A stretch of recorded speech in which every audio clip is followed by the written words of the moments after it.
अस्सलाम वालेकुम। आप देख रहे हैं स्टार डिजिटल और दास्तान गो के साथ मैं हूं वक़ारुल हसन। आज जो हम दास्तान आपके सामने बयान करने वाले हैं वो है एक ऐसी दलदल के बारे में जिसमें अगर कोई मुल्क धंसता है तो वो धंसता ही चला जाता है। हर उम्मीद के बाद एक बहरान और हर बहरान के बाद एक ये उम्मीद कि शायद अब मुल्क आगे की सिमत बढ़े, और वो बहरान है करप्शन का। करप्शन की दलदल एक ऐसी दलदल है जो किसी भी मुल्क को तबाह व बर्बाद कर देती है और आहिस्ता आहिस्ता उस मुकाम पे ले जाती है जहाँ से निकलना इंतहाई मुश्किल हो जाता है। आज जो हम आपको दास्तान सुना रहे हैं वो करप्शन की एक अनोखी दास्तान है, और ये करप्शन हो रही है मुल्क पाकिस्तान में। पाकिस्तान वो सरजमीन जो सलाहियतों से भरपूर है, लेकिन बार बार एक ही दलदल में धकेल दी जाती है, वो दलदल जिसे हम कहते हैं करप्शन। आज दास्तान गो में हम बात कर रहे हैं IMF की ताज़ा रिपोर्ट के बारे में। IMF की हालिया रिपोर्ट पाकिस्तान के सियासी और माशी ढांचे पर एक संगीन सवाल उठाती है। रिपोर्ट के मुताबिक पाकिस्तान की माशी तरक्की को सबसे ज़्यादा नुकसान सिस्टमिक करप्शन पहुंचा रही है। ये करप्शन आखिर है किस नौइयत की? ये सिर्फ किसी एक शोबे तक महदूद नहीं है, बल्कि सियासत, ब्यूरोक्रेसी, टैक्स निज़ाम, सरकारी खरीदारी और हत्ता के पब्लिक सेक्टर कंपनियां भी इसकी लपेट में हैं। रिपोर्ट कहती है कि हर साल खरबों रुपए, जी हाँ, खरबों रुपए की गैर शफाफ तरीकों, कमीशंस, गलत ठेकों और टैक्स चोरी के बाइस मुल्क से बाहर निकल जाते हैं। अगर बात की जाए कि किस शोबे में या किस सतह पर सबसे ज्यादा करप्शन हो रही है, तो इस बारे में 3 शोबे सामने आ रहे हैं जहां सबसे ज्यादा करप्शन हो रही है। IMF ने खास तौर पर 3 बड़े शोबों को सबसे ज्यादा मुतासिर करार दिया है, जिनमें सरकारी प्रोक्योरमेंट, टैक्स रेवेन्यू कलेक्शन, तवानाई का शोबा। रिपोर्ट कहती है कि पाकिस्तान में सरकारी खरीदारी का निजाम इतना कमजोर है कि ठेके हमेशा चंद मखसूस ग्रुपों तक महदूद रहते हैं। कीमतें बढ़ा चढ़ाकर दिखाई जाती हैं, नाकिस सामान लिया जाता है और किकबैक्स पूरे सिस्टम में ऊपर से नीचे तक तकसीम होते हैं। अब यहाँ पर सवाल यह है कि इस तमाम करप्शन का सबसे ज़्यादा असर किस पर पड़ता है? आखिर वो कौन है जो सबसे ज़्यादा मुतासर होता है?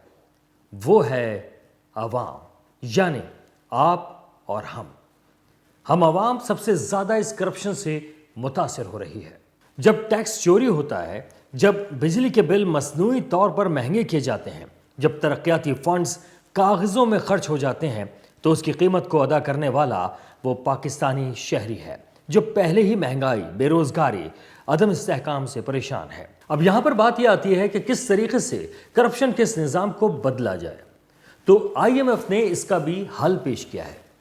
IMF का कहना है कि सिर्फ कर्जे लेने से मुल्क की सूरत हाल बेहतर नहीं हो सकती, बल्कि मुल्क की सूरत हाल को बेहतर करने के लिए इंतहाई ज़रूरी है कि आप अंदर से अपने अंदर तब्दीलियां लेकर आएं, अपने निज़ाम को तब्दील करें, ताकि करप्शन की जो सूरत हाल है उसको कम किया जा सके या उस मुकाम पे ले जाया जाए जहां पर मुल्क इस करप्शन की दलदल से बाहर निकल सके।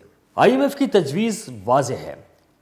इदारा जाती इस्लाहात, टैक्स निज़ाम की मुकम्मल डिजिटलाइजेशन, सरकारी ख़रीदारी में शफाफियत, पब्लिक ऑडिट का खुदकार निज़ाम, सियासी मुदाखलत का खात्मा।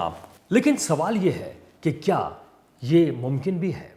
क्योंकि पाकिस्तान की जितनी भी तारीख़ है उसमें सियासी तारीख़ हो या जितने भी अतराफ़ में हम देखते हैं, तो वहाँ करप्शन के स्कैंडल्स वाज़े और भरपूर नज़र आते हैं। हर हुकूमत एहतसाब का नारा लगाती है, लेकिन करप्शन कम नहीं होती, बल्कि तरीक़े बदल जाते हैं।